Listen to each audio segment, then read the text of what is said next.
Car விபத்து தொடர்பாக தான் பேசிய கருத்துக்கு எதிராக தொடரப்பட்ட வழக்கை ரத்து செய்ய கோரி மதுரை ஆதீனம் தாக்கல் செய்த மனுவிற்கு ஹைகோர்ட் உத்தரவு பிறப்பித்துள்ளதை நாம் அண்மை செய்தியாக பார்த்துக் கொண்டிருக்கின்றோம். இது தொடர்பாக காவல்துறை பதிலளிக்க வேண்டும் என்று சென்னை உயர்நீதிமன்றம் உத்தரவிட்டுள்ளது. கூடுதல் விவரண செய்தியாளர் கிருஷ்ணமூர்த்தி வழங்க கேட்கலாம். கிருஷ்ணமூர்த்தி, மதுரை ஆதீனம் வழக்கு தொடர்பாக சென்னை உயர்நீதிமன்றம் என்ன உத்தரவை பிறப்பித்துள்ளது? கூடுதல் விவரங்களை பதிவு செய்யலாம். வணக்கம்.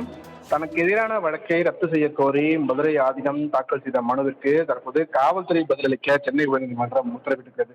சென்னை அருகில் உள்ள மாதம் நடந்த சைவ சித்தாந்த மாநாட்டில் பங்கேற்க வந்த மதுரை ஆதீனத்தின் கார் மீது மற்றொரு கார் மோதிவிட்டு நிற்காமல் சென்றது. இது குறித்து மாநாட்டில் பேசிய மதுரை ஆதீனம் தன்னை கொலை செய்ய சதி நடந்துள்ளதாகவும், இது பாகிஸ்தானுக்கு தொடர்புள்ளதாகவும், தன் கார் மீது மோதிய காரில் வந்தவர்கள் குல்லா அணிந்திருந்தார்கள், தாடி வைத்திருந்தார்கள் என்றும் அந்த மேடையில் பேசியிருந்தார். இவரது பேச்சு இரு மதத்தினருக்கு இடையே குழப்பத்தையும் மோதலையும் உருவாக்கும் வகையில் இருப்பதாக கூறி சென்னையைச் சேர்ந்த வழக்கறிஞர் ராஜேந்திரன் அளித்த புகாரின் அடிப்படையில் ஆதீனத்துக்கு எதிராக சைபர் கிரைம் போலீசார் வழக்கு பதிவு செய்தார்கள். இந்த வழக்கை ரத்து செய்ய கோரி தற்போது மதுரை ஆதீனம் தரப்பில் சென்னை உயர்நீதிமன்றத்தில் வழக்கானது தாக்கல் செய்யப்பட்டிருக்கிறது.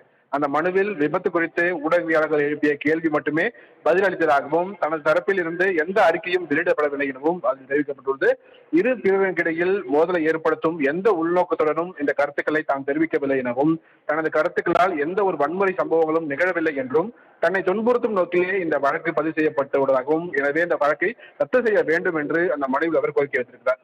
இந்த மனு நீதிபதி பரத் சக்கரவர்த்தி முன்பாக இன்று விசாரணைக்கு வந்தபோது காவல்துறை தரப்பில் ஆஜரான வழக்கறிஞர் ஆதீனத்தின் பேச்சுக்கு எதிர்ப்பு தெரிவித்து அளிக்கப்பட்ட புகார்கள் மீது வழக்குகள் பதியப்பட்டுள்ளதாகவும், மதுரை, கோவை போன்ற இடங்களில் போராட்டங்களும் நடத்தப்பட்டுள்ளதாகவும், மத நல்லிணத்திற்கு எதிராக தேவையில்லாமல் பல கருத்துக்களை ஆதீனம் பேசியுள்ளதாகவும், எனவே இந்த மனுவுக்கு பதிலளிக்க அவகாசம் வழங்க வேண்டும் என்று காவல்துறை தரப்பில் கேட்டுக்கொள்ளப்பட்டது.